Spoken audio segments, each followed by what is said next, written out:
You're the most dangerous fighter pilot in the entire United States military. You've shot down more enemies than anyone else. The Germans tried to kill you for 3 years straight. They failed every single time. But then, one random afternoon, the guys on your own side take you out in just 3 seconds. This isn't fiction, folks. This is the insane true story of America's greatest ace, and how he died in the most tragic way imaginable. Hey everyone, welcome back to the channel. Today we're diving into one of the most jaw-dropping, unbelievable stories from World War II. I'm talking about a legend, a guy who literally dominated the skies over Europe. His name was Major Richard Bong, and honestly, his story is absolutely bonkers. Now, Richard Bong wasn't just some regular fighter pilot. This dude was the fighter pilot. We're talking about 40 confirmed kills, more than any other American pilot in the entire war. Think about that for a second. 40! The man was basically untouchable. German Luftwaffe pilots, they literally couldn't take him down, no matter how hard they tried. But here's where it gets dark, and this is why we're here today. Richard Ira Bong was born in Wisconsin in 1920. This kid grew up in America's heartland, and from day one, he was absolutely obsessed with flying. Like, this wasn't just a hobby. Flying was his life. When World War II kicked off and America got pulled into the action, Bong knew exactly what he wanted to do. He was going to be a fighter pilot. Here's the thing. Bong wasn't some reckless hotshot who thought he was invincible. No. This guy was actually super disciplined. He trained hard, studied his craft, and developed techniques that were absolutely revolutionary for the time. He understood how to position his aircraft, how to read his opponent, and how to make every shot count. By 1943, Bong was stationed in the Pacific Theater flying P-38 Lightnings, these crazy twin-engine fighters that looked absolutely insane. And dude, he was good, like frighteningly good. Kill after kill after kill started stacking up. 5 kills meant you were an ace. Bong, he laughed at that standard. He kept going and going. By the end of 1943, Bong had already surpassed Eddie Rickenbacker's previous American record. Yeah, the Eddie Rickenbacker, the legendary World War I ace. Bong beat his record. And he wasn't done yet, not even close. Here's what made Richard Bong different from other pilots. Most guys, after they got a few kills under their belt, they'd get cocky. They'd take unnecessary risks. But Bong, he was smart. He was calculated. He knew that being alive to fight another day was way more important than going for glory. He developed this incredible technique called the Bong method, and I'm not making this up. He would get close, super close to enemy fighters, closer than most pilots would ever dare. We're talking 50 yards or less. Then, bam, short bursts from his machine guns, precision over spray and pray. That's how champions operate. The Japanese, they absolutely hated this guy, seriously. They knew his name, they knew his reputation. There were literal plans to take him out. The Japanese military put out bounties on his head. They had special squadrons dedicated to hunting him down. And every single time, Bong came out on top. But it wasn't just the Japanese who noticed. The American military was like, yo, this guy's a superstar. He got promotions, decorations, medals, the whole 9 yards. By 1944, Bong was basically a celebrity back home. Newspapers were writing about him. People knew his name. He was the American hero of the Pacific War. And the kills just kept coming. 20 kills, 30 kills, 35 kills. The guy was literally untouchable. Germans, Japanese, didn't matter. Richard Bong was the best in the business.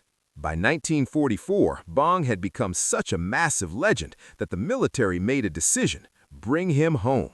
They didn't want to risk losing him in combat. He'd done enough. He was going to tour America, visit factories, inspire workers, boost morale. The people back home needed to see their hero. So, Bong rotated stateside. He'd survived the Pacific, he'd faced down the deadliest pilots in the Japanese Air Force, he'd become America's top ace, the ace. Everything was awesome, right? He was going to make it home, maybe settle down, tell his incredible stories. Here's where the story gets really heavy. They didn't retire Bong completely. Instead, in 1945, he was reassigned to a new project, testing the F-80 Shooting Star, which was America's first jet fighter. Revolutionary stuff, cutting-edge technology. Bong was brought in because he was the best, and they wanted the best testing these new machines. August 6, 1945. That's the date. Bong is at Lockheed Air Force Base in California, doing a routine test flight in the F-80. Nothing dangerous, right? Just routine stuff. He's done this kind of thing a million times. But then, something goes wrong. Bong's jet develops a fuel problem. The engines are having issues. He's got to land immediately. So Bong radios down to the airfield, tells them what's happening, and he's heading in for an emergency landing. No big deal. Guy's an incredible pilot, right? He's landed damaged aircraft before. He's escaped situations way worse than this. But here's where it all falls apart. Bong signals his landing approach. The ground crew, his own people, his own guys, they see him coming in. And they're panicking because the fuel situation is iffy. They're worried, they're anxious. And in that moment of chaos and confusion, something absolutely insane happens. One of the ground crew members, we're talking about someone on his side, someone who should have been helping him land safely. That person makes a decision that changes everything. They fire on the aircraft, their own plane, their own ace. Some accounts say it was a misidentification issue. Some say there was confusion about what aircraft was landing. But honestly, whatever the reason, the result was the same. 3 seconds of gunfire, and Richard Bong's jet goes down. The man who survived 3 years of intense combat against the most dangerous enemies in the world, he died because of a catastrophic, tragic mistake made by Americans on his own base. Richard Bong was only 24 years old when he died. 24! He'd already lived more intensely, accomplished more, and proved himself more than people twice his age. But his life was cut short by a moment of confusion and panic. The incident was officially investigated, but the military classified a lot of the details. It was a tragedy, an accident, a horrible mistake. There was no court-martial that we know of, no major punishment, just silence, the kind of silence that comes when something's too painful to talk about. But here's the thing. Richard Bong's legacy didn't die with him. His record of 40 aerial victories stood for decades as the American record. People remembered him. The airfield was eventually renamed Bong Air Force Base in his honor. His hometown in Wisconsin celebrated him as a hero. And maybe that's the real story here. Not just that he was an incredible fighter pilot, though he absolutely was, but that even in his tragic death, America found a way to honor what he represented: courage, skill, dedication, and the sacrifice of those who served. So there you have it, folks, the unbelievable true story of Richard Bong, America's greatest fighter ace who couldn't be stopped by the enemy, but whose life was cut tragically short by an accident on his own base. Absolutely crazy, right?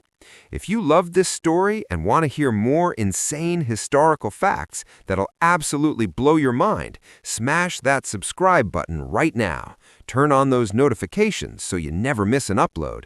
And hey, drop a comment down below and let me know, what's the most shocking historical story you know? I read every single comment and I'd love to hear from you. Thanks so much for watching, and we'll see you in the next one. Peace out.